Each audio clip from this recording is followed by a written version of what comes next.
Hi, I'm Ade. Today I'm going to show you how to replace the ink in an odd pen from the 1990s. And I'm going to talk about the profound importance of our most basic tools.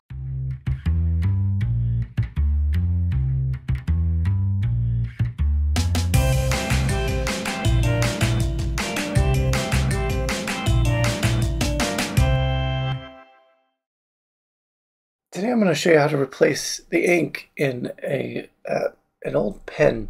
I almost didn't make this video because it seems so trivial to obsess over something as simple as a pen or a pencil. But the more I thought about it, the more I realized that everything we write is us putting our mark on the world. And that may not feel like art, but it is important. I think it's worth taking care in how we select our pens and pencils, because the marks we leave on the world are more important than I think we give them credit for. So even if you're not drawing or creating art with your pens and pencils, the tool you use is going to say something about you.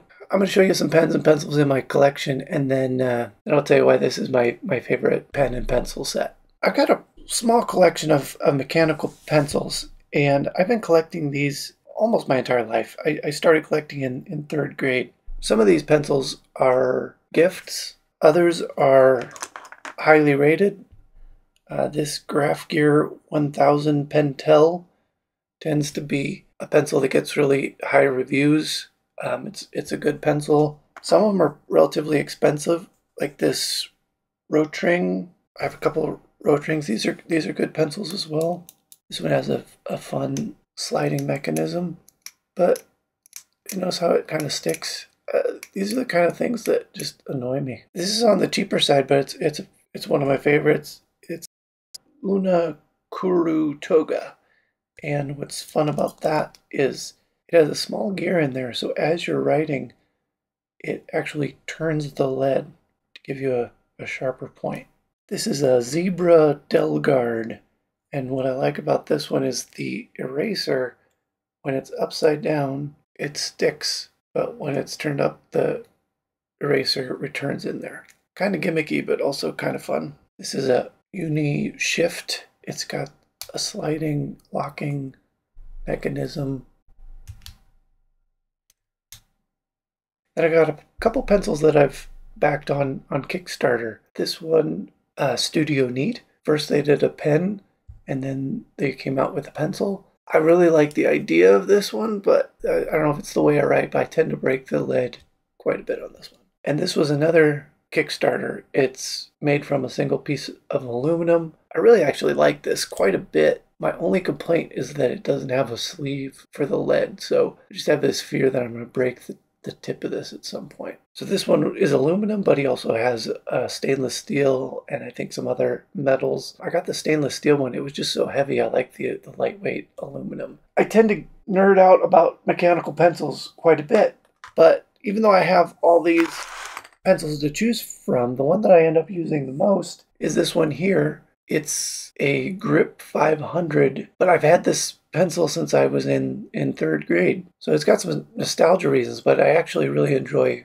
writing with it. So they don't make this pencil anymore, but they are available on eBay. The company that makes it or made it was called Yasutomo and Company. I believe the model is called Niji, N-I-J-I. If you're curious about this pencil, you could go on eBay and search for Yasutomo and Company Niji GripGear500, and they come over every once in a while. They go for maybe $10 to $20. So one of the things I like about this is it's got this fun sliding mechanism by pushing on the clip. So if you push the clip, it slides the tip inside for safe keeping, so you don't bend that tip. And then to write, you push it through, and then it's just normal lead advancing. It does have a eraser in the end. It's got a very solid feel to it, even though it's very lightweight and plastic. So I've been collecting these for a little while, and I've got a few different models. This is the one that I've had since third grade, so somewhere in the 90s I picked this up.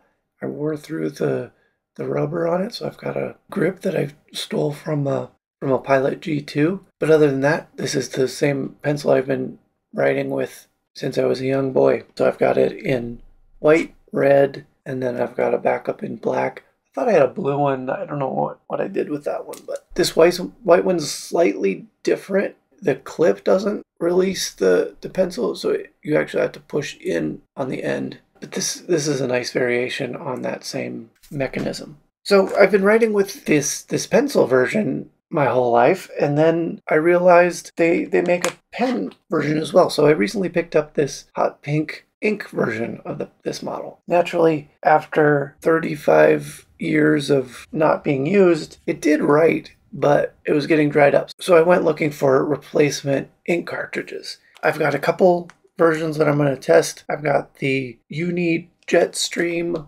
and the Zebra JSB gel ink rollerball refill. And these were a little hard to track down, but I believe the term you need to search for is D1. They're kind of small. I have a feeling they're going to run out pretty quickly, but I'm going to show you how to take this apart and refill the ink. The tip unscrews here.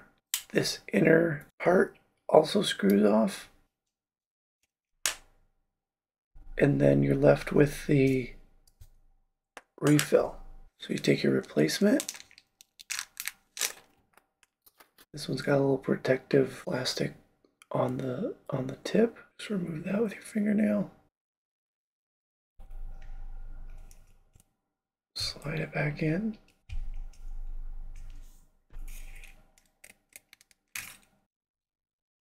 Screw the cover back on, and then you're ready to test it out.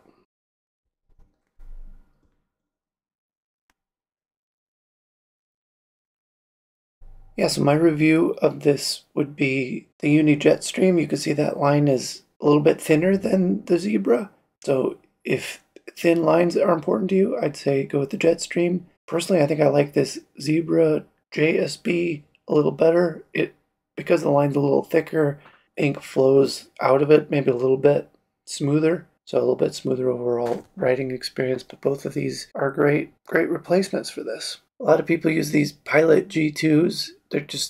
They're everywhere and they write well, but they're disposable. I mean, actually, they're not disposable. You can replace the ink in these too. But a pen like this is it's just accepting the defaults of your environment. And your mark making should be unique to you. So I think it's worth taking the time to intentionally pick the pen or pencil that you're using. It's just another way that you can take control of your environment and not accept the defaults that are handed to you. The marks you make are important. I wish you the best as you're adding your mark to the world. Thanks for taking a look at my pen and pencil collection. We'll see you next time.